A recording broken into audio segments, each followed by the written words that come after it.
¿Cómo se planta una iglesia entre la gente de un grupo tribal? ¿Cómo se comparte la palabra de Dios? ¿Cómo se alcanza a los inalcanzables? Viven en lugares remotos, a veces totalmente desconectados del mundo civilizado. Hablan idiomas que nadie más conoce, idiomas que nunca se han puesto por escrito. No estamos hablando tan solo de personas que no tienen Biblias, estamos hablando de personas que no tienen una sola palabra por escrito en su propio idioma. Este es el caso de la tribu de los Panare en el Valle de Colorado, ubicado en las profundidades de la selva de Venezuela.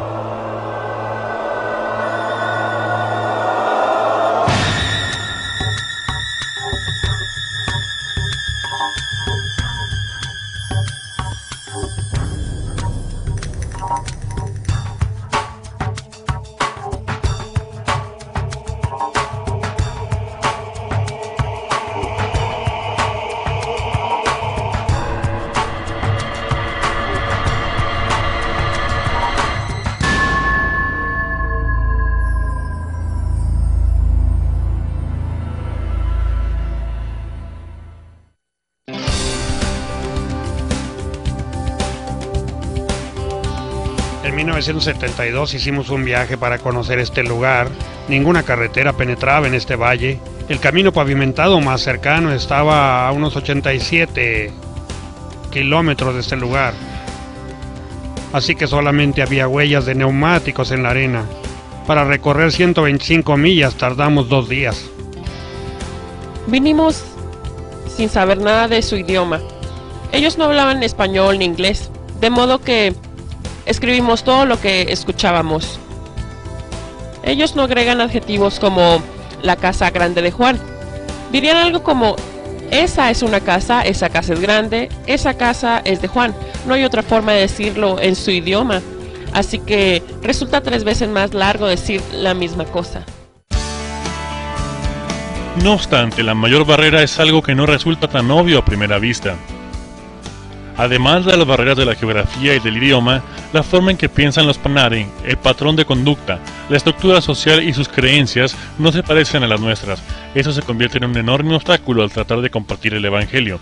¿Cómo les dices a la gente que Dios envió a su Hijo único para morir por sus pecados, cuando ellos piensan que Dios es el vecino que vive río arriba, o cuando piensan que alguien más creó a Dios? Estas personas creían en un Dios. Su nombre era Marioka, pero su concepto de Marioka era diferente de lo que la Biblia nos dice acerca de Dios. El hecho de que el Dios de ellos era tan diferente que podían hacer cosas a espaldas de él. Era un problema para presentarles el Evangelio, pues no se daban cuenta de que eran pecadores. ¿Cómo compartir la palabra de Dios y plantar iglesias entre esta gente? La solución es ir y vivir con ellos. Se necesita aprender su idioma, comprender la manera en que piensan y desarrollar relaciones personales para ganarse su confianza y hacer verdaderos discípulos. La gente de Panare habla muy poco, especialmente antes de ser creyentes. Hablan muy poco sobre sus sentimientos, sus emociones, sobre creer o no creer, muchas cosas. Hablan solo de cosas que pueden ver. Así que las cosas se dieron muy lentamente, pero es como un sueño. Es emocionante cuando finalmente se capta un término clave y ver cómo funciona y la traducción comienza a tener sentido. ¿Vale la pena superar estas barreras? ¿Vale la pena orar, invertir finanzas, invertir nuestra vida en el difícil proceso de plantar una iglesia entre los no alcanzados? Los miles de personas en tribus por todo el mundo, tribus como los Panare. Mucha gente pregunta: ¿ha valido la pena? Trata de no llorar.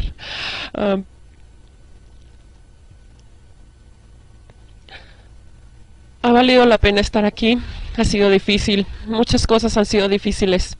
Hubo ocasiones en que vimos que la obra se salía totalmente de nuestras manos. Los Panare estaban tan emocionados con el Evangelio que salían a decirlo a todos. Pensábamos: no tenemos el control de esto en lo absoluto, no sabemos ni qué les están enseñando a los demás, pero se propaga como un incendio. Y al pensar en 31 años de trabajo presentándoles el Nuevo Testamento mañana. Trato de explicarles a los Panare que cuando lloro no es porque me sienta triste, sino por el enorme privilegio de haber estado, de poder ver la mano de Dios, los resultados, la culminación de tantos años de trabajo y sacrificio.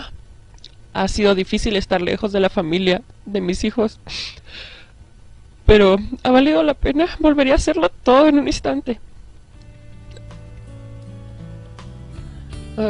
Si tuviera otra vida para darla, quisiera ser joven de nuevo para empezar otra obra. Pienso en el momento en que esté en el cielo con nuestros hermanos y hermanas Panare y no hay nada que se le pueda comparar.